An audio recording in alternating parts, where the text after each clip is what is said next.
Sign up with BetMGM Sports using code CAPITAL200 and win $200 in free bets when you place a $10 moneyline wager on any Major League Baseball game and either team hits a home run. Major League Baseball trademarks used with permission. Visit BetMGM.com for terms and conditions. 21 years of age or older to wager. Washington, D.C. only. New customer offer. All promotions are subject to qualification and eligibility requirements. Rewards issued as non-withdrawable free bets or site credit. Free bets expire 7 days from issuance. Please gamble responsibly. Gambling problem? Call 1-800-522-4700.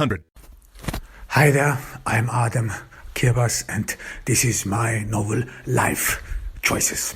Anne Farrell was an average student. She's not very smart indeed, but she has some sort of a beauty. Her face is impeccable, her skin, her eyes. She's a beauty, she's a real beauty. And she's known in school for being a beauty, this gorgeous woman. And she gets a lot of appreciation for her beauty. She's known, her classmates appreciate her for being the most beautiful girl in school. However, Anne feels some way inferior because she has no womanly forms. She has no big boobs, she's rather flat-chested, and she has no broad hips. From behind, she looks like a boy, and she was even sometimes made fun of not being feminine enough, of not having these female curves everyone aspires, everyone looks at in women. You see on ads, you see in all kinds of ways, in stores, on television, wherever you have it, you see some sort of a real womanly forms which are being considered as beautiful in the society. And Anne competes with this image. She feels distressed by it, uncomfortable. Especially her mother, Mrs. Farrell. She is womanly. She's homely and womanly. She has these curves, she has big boobs, and Anne somehow does not seem to fit the image of her mother. They resemble each other, yes, but her mother and Anne got aware of it.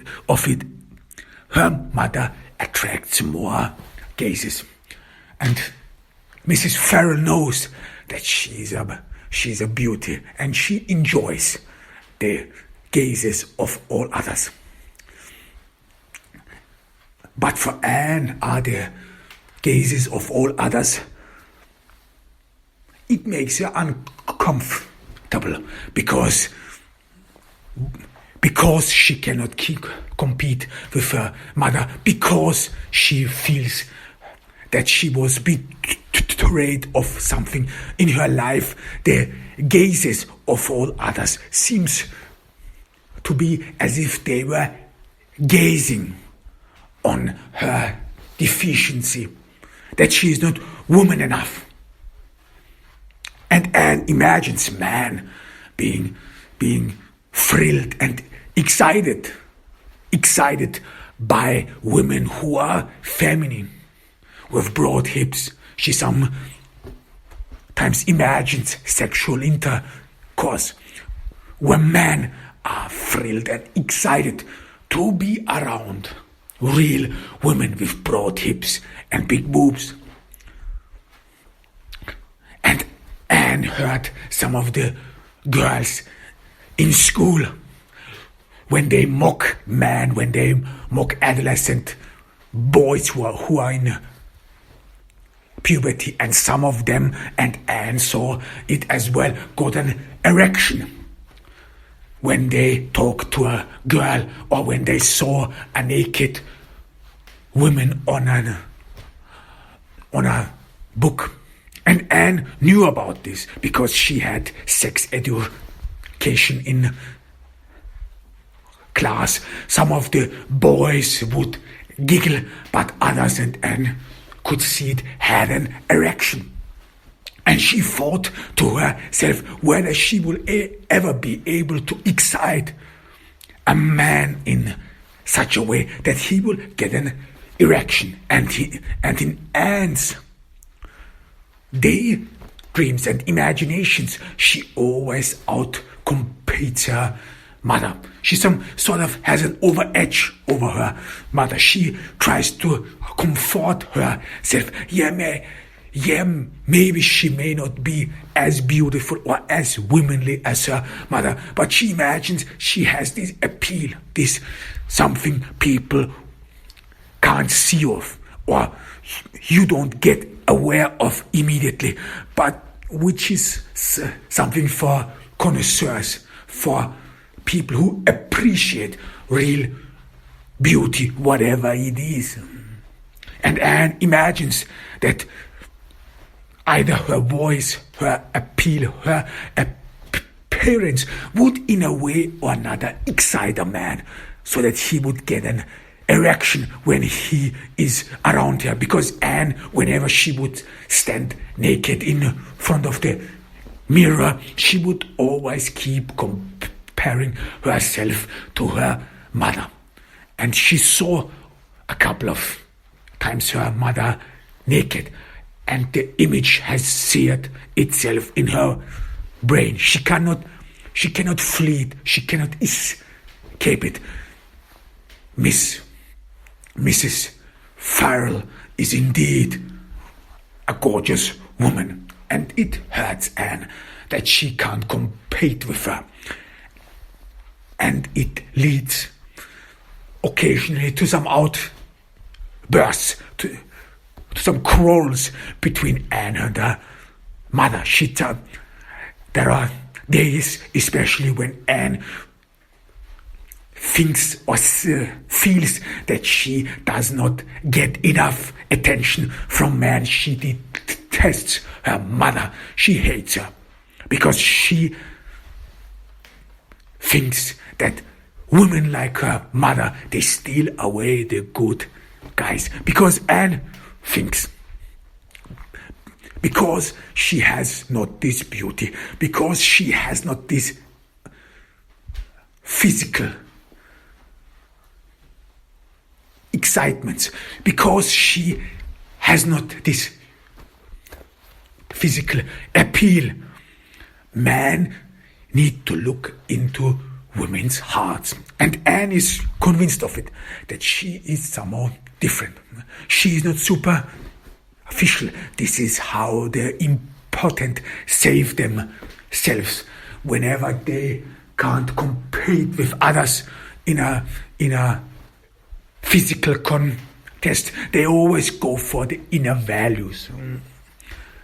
I am more than meets the eye. And Anne tries to soothe herself with this notion.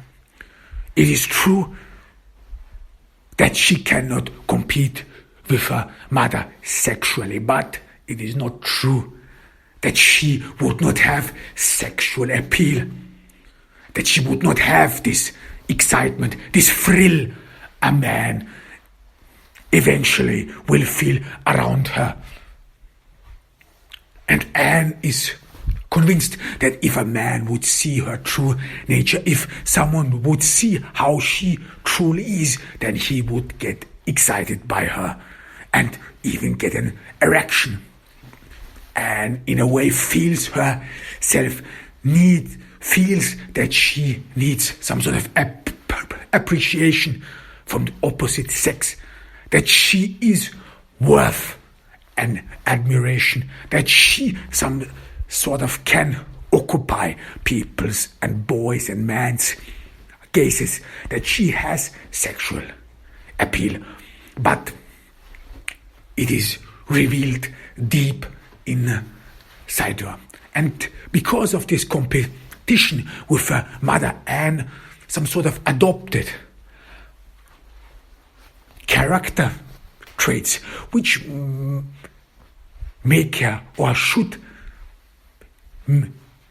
make her seem that she is down to earth, that she can be this girl from next door, this girl who can talk about baseball, the girl who is beautiful but still is tough, though, the girl who is not superficial, the girl who cares about the boy, and this all-American boy who is troubled, who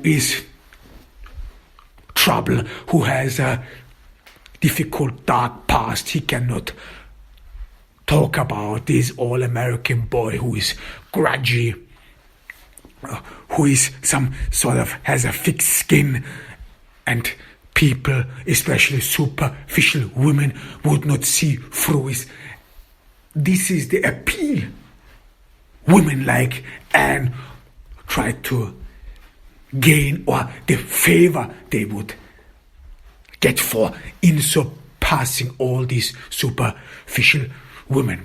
And Anne thinks that she would have more appeal to this all-American boy, the one who needs comfort, the one who needs understanding, this deep hurt soul, who needs a woman who is not superficial but understands him, a heart of gold.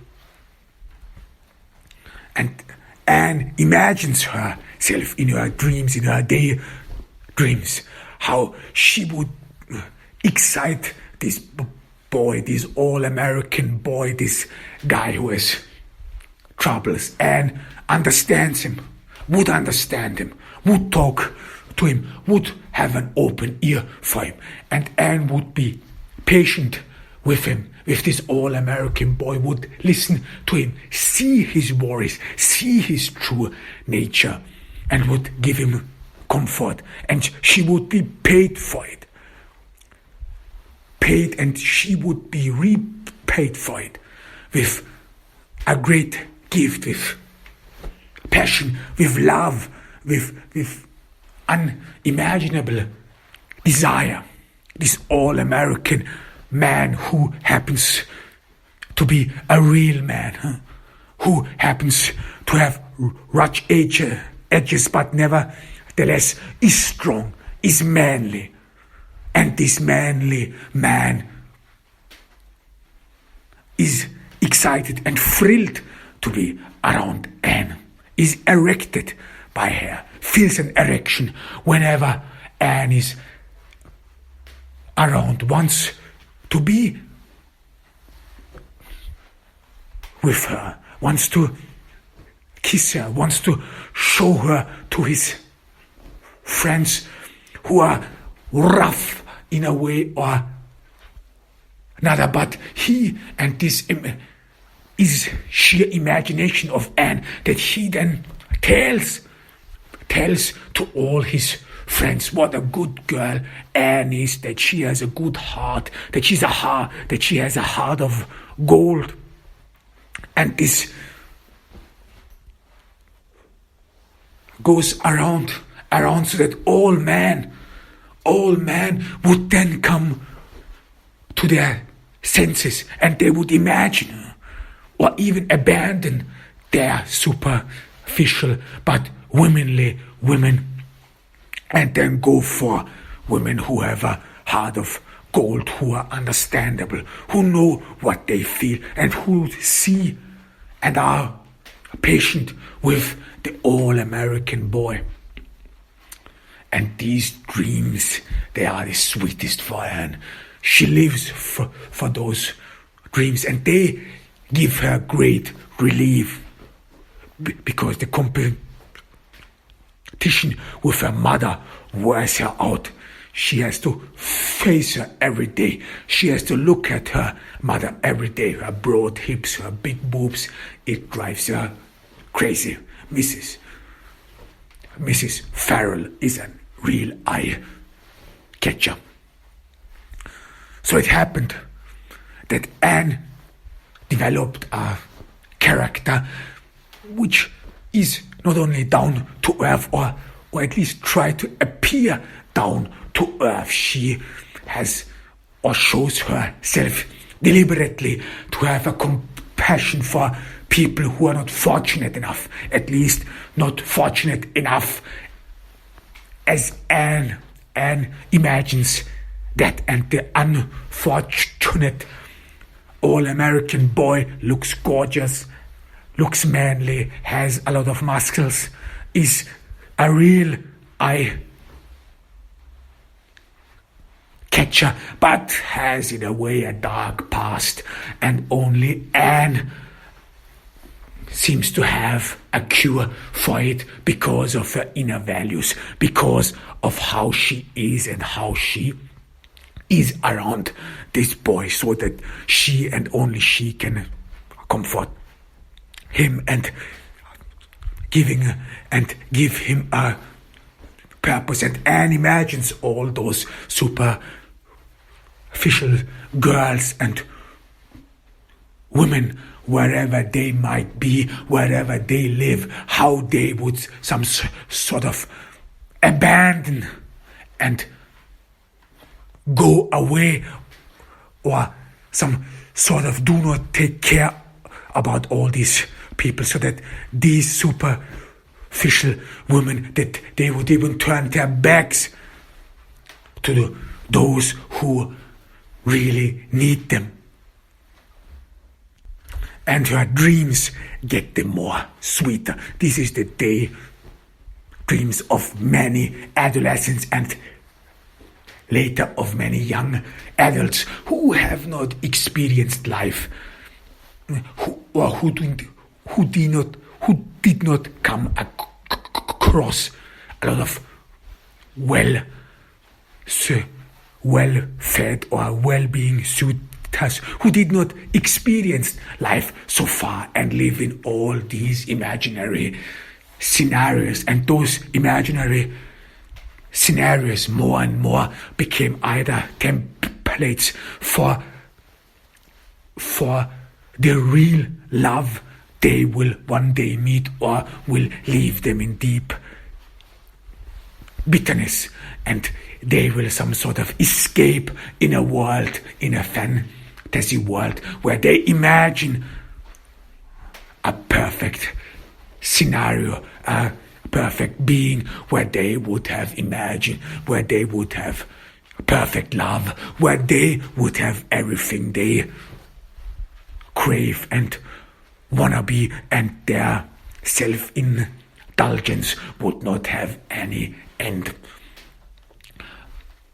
So it happened that one day Jason, Biggs and Anne met. This was because compared to all her classmates, Anne as well did not have, or tried to not have, any prejudice. This is against normal, common people. Anne is well off. Her parents are doing well. She's from the upper middle class and she attends a private school. But nevertheless, she tries to be around normal folks, at least those whom she thinks are normal, which she assumes that they would be normal. And Anne likes to be around them, show themselves with commoners. She dines at a place where she thinks normal commoners would frequent. It is the same diner. Frederick Malham's mother is working, and she always is there, looks there, eats there. She's all alone. Her attitude some sort of made her an outcast, because most of the young girls and young women in her age, they rather have other issues to follow. They have not really grasped the severe competition among women that they have to face every day, and they rather indulge in a period of younger life, in a period of childhood. So one day when Anne walks out the diner where Mrs. Mulhelm is working, she comes across Jason Biggs. Jason Biggs was going through the trash because a lot of people throw away a lot of stuff. This happens quite frequently, especially at diners. And Jason Biggs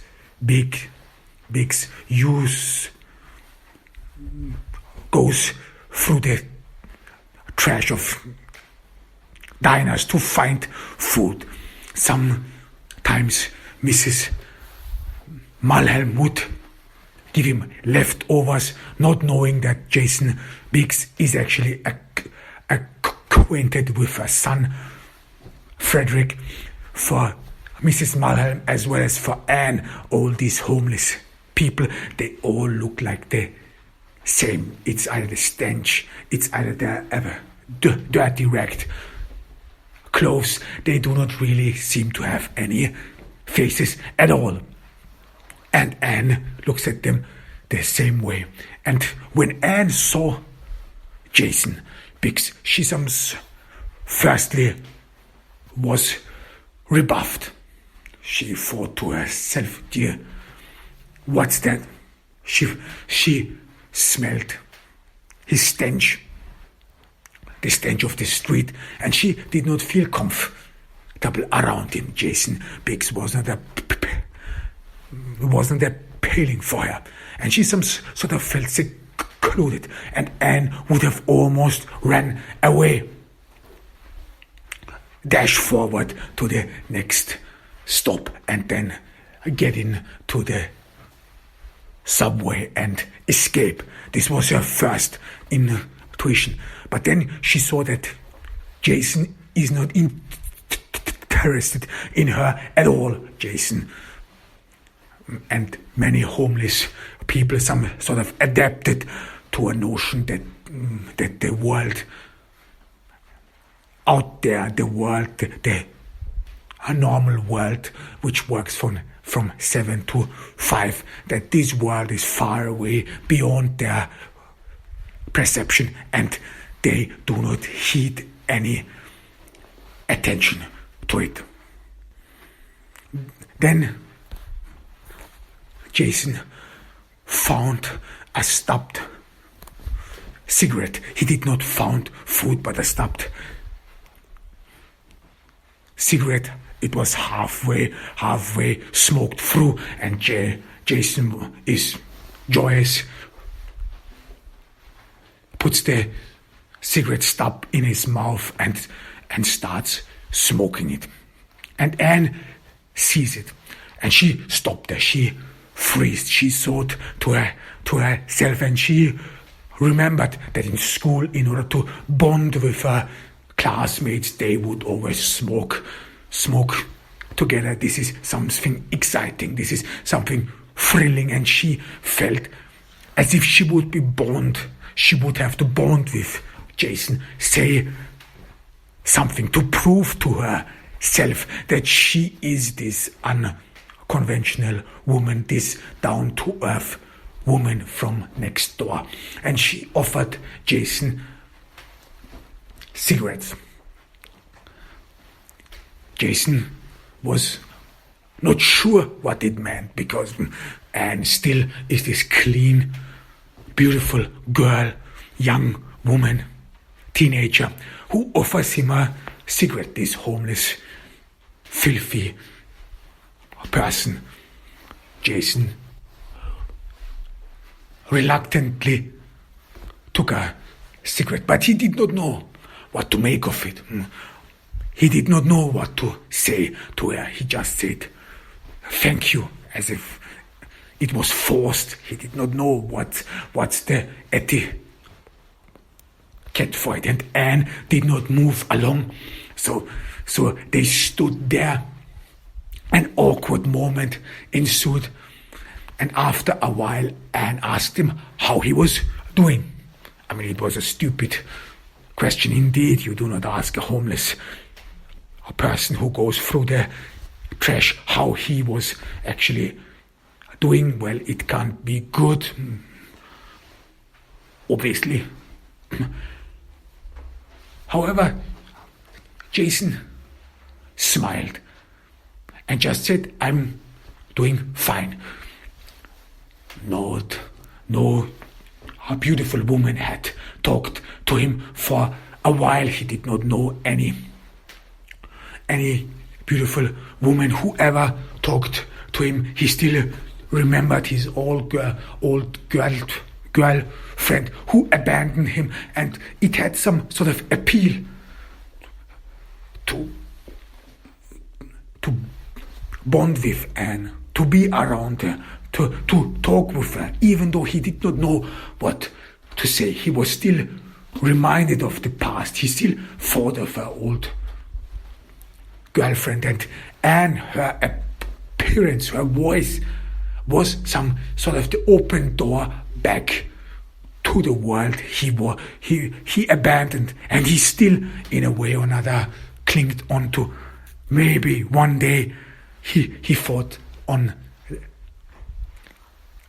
dire days, maybe one day I can go back there, maybe I can still open the door, still find the key somewhere, and then enter this home, this warm place I abandoned for the street. And Anne had this something. She had, in a way, appeal. This is true, but her voice, this high, was some sort of a halo of a world, of a bygone world. And Jason was embarrassed. He didn't know what to say. And Anne just kept talking like she would talk with everyone, with her classmates, or with an old friend she had not met for a couple of weeks, months, or even years. "Are you around here very often?" "No," answered Jason. And he felt excited that someone wants to know more about him, that wants to get to know him. "No, I'm not very around here, I'm just occasionally." And Jason some sort of became aware of his social stance. He saw himself, or through the eyes of Anne, or experienced him, or perceived himself as this homeless person, and felt ashamed. And he tried to cover it up. He tried to seem or give the impression that he is actually not homeless at all, that he does not live on the streets, but would have a home, would have a place to go. So this entire moment became, in a way, really embarrassing. But he imagined and hoped for that Anne would not mistake him for a homeless dude, because, or else she wouldn't have talked with him. And he imagines that probably Anne thought of him as a normal, ordinary guy, and this is the reason why she talked to him. This is the reason why she started talking to him. And he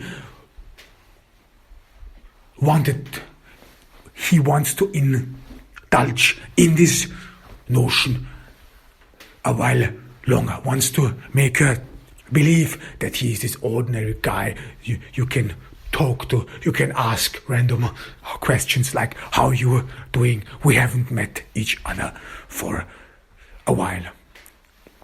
But then the meeting, the talk, the dialogue stalled. Only a few words. "Yeah, what you're doing." So it became some sort of forceful. And then Jason asked her whether she would be around here, would live around here, would go to school around here. And Anne agreed. She lives, she walks, She attends school near here. She lives around a little bit far away, not in this neighborhood. However, she likes to come here. She likes to dine here. She loves the food. She loves the people. Even though Anne never really socialized with the people. And after she always left the diner, she would rush home and take a bath because she fears that she would catch something. However, she likes to pretend that she would be this girl from next door, this down-to-earth girl. So she keeps or she tries to keep the conversation going, but it some sort of is stuck. But then after a while, after some awkward moments of silence, she starts talking about her school, about the people, about class. I mean, she's nervous. She doesn't know what she should say else. This is a stranger, and she feels embarrassed as well. She feels herself as stupid. You talked to a stranger you don't know anything about, and you do not even know whether this person thinks that you are stupid or just plain. Maybe he even thinks that Anne is stupid or that you are out of your mind. So it is not very clear, but Anne keeps talking. She wants to engage him further. She wants to find out who he is, what is it all about, but most importantly, she wants to find out whether she talks nonsense, whether she has appeal, whether she can some sort of grab the attention of someone, because she became pretty much aware that Jason is a homeless person, and she's thought to herself, well, this homeless person, even if he rejects me, so what? I can talk with him. I can some sort of practice on him. I can do whatever I want, and if he does not like my company, so be it. I would just turn around and walk away. What of it? So she talks about school. She talks about her teachers. She talks about her life, and she reveals many intimate information she would have actually never revealed to a person from her social stance, from her social circumstances, because this would be not only embarrassing or inappropriate, but it would be like you would drown someone with your own life. You would drown someone with your own being and your world views and your life problems, that it would all appear as if you like to talk about your self, that you would be egocentric, that you would only care about yourself and not about others. So normally Anne would not talk in that sense. She would not reveal too much of herself, firstly to be more secretive, but as well as not to appear as too arrogant and too self-centered. But with Jason it was different in that sense. Jason actually had no life, or she felt it either in her heart or deeply, that she can actually talk to him, that she can say whatever she wants. He would not object, and that he cannot talk about the street, because she became aware in that sense that he feels embarrassed about his life, that he doesn't feel comfortable that Anne some sort of caught him while he was going through the trash. And so she can talk about her lives. So she can be arrogant. She can be this girl who is down to earth, who talks to a homeless person, but yet who is still arrogant, or who still needs this certain amount of attention, who still needs to be the center of all attention. And Jason agreed. He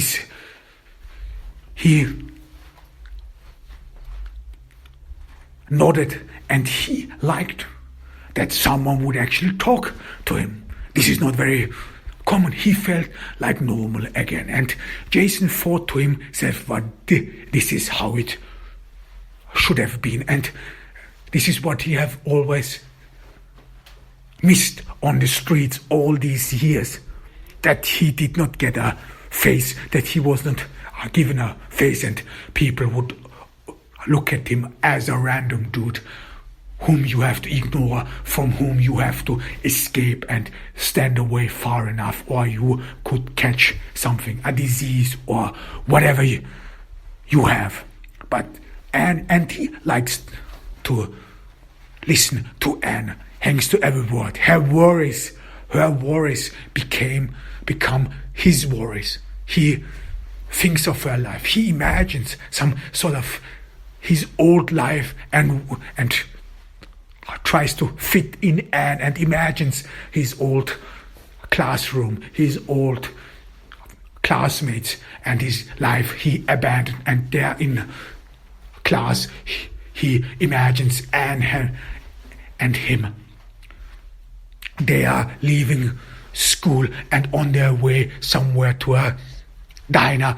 They talk about school. They talk about their worries. They do not think about the past and the future anymore. Just about the moment, about now, about all the worries and problems one could think of an adolescent would have.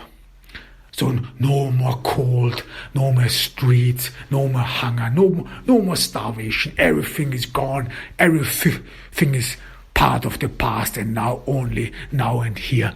They walk together and they talk to each other as normal strangers. And Anne has been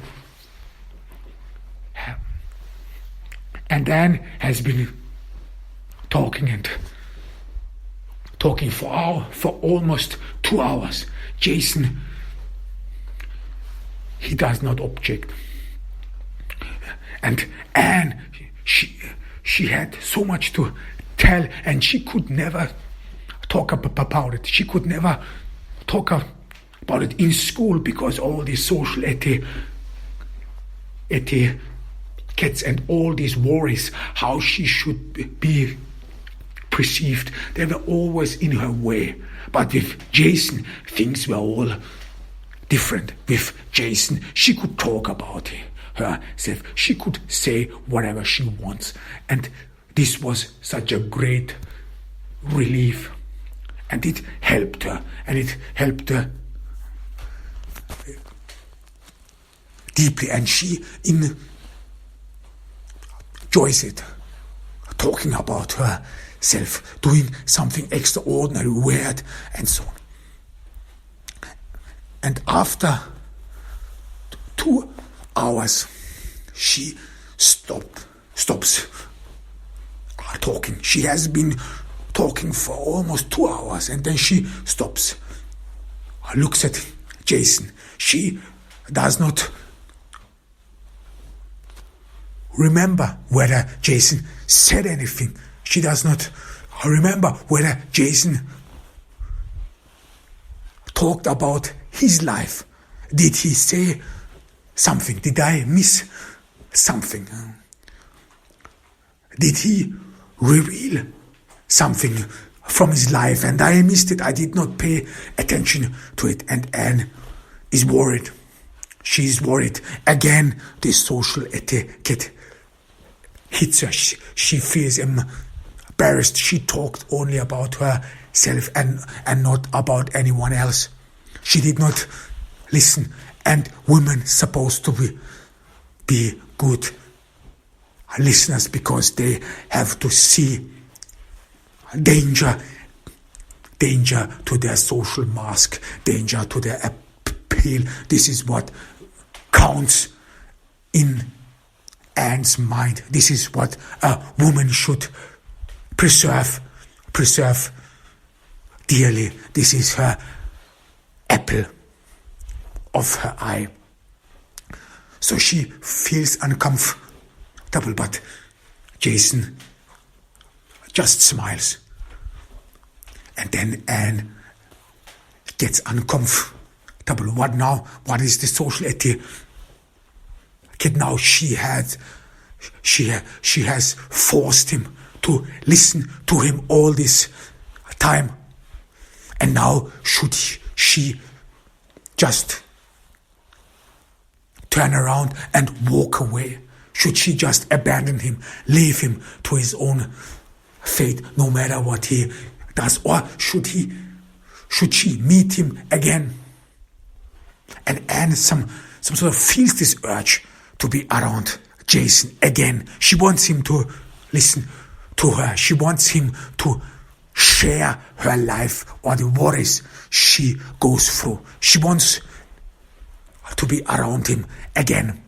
And then she asked him whether he would be around tomorrow again, because Anne needs time for herself to digest and process what went on in her, what went on in her mind, that she would share very intimate thoughts with a stranger, someone on the street.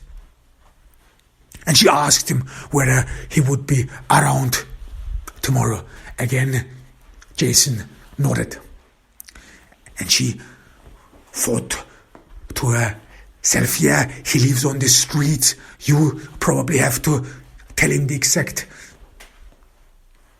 time, because it must be freezing out there. She imagines or she hopes that Jason some sort of lives in a shelter which protects him against the winter cold. No, you cannot live outside here. You cannot live on the street like this. She's sure of it. So she tells him the exact time when she would again come to this diner and would have a meal. Maybe he can join her tomorrow. And again, Jason just nods. After an awkward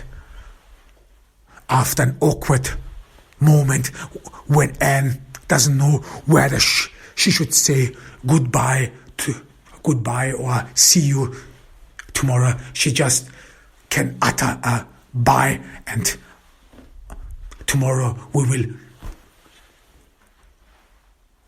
meet again, as if it would be an order, as if she would order him that he should appear tomorrow again. They two separate.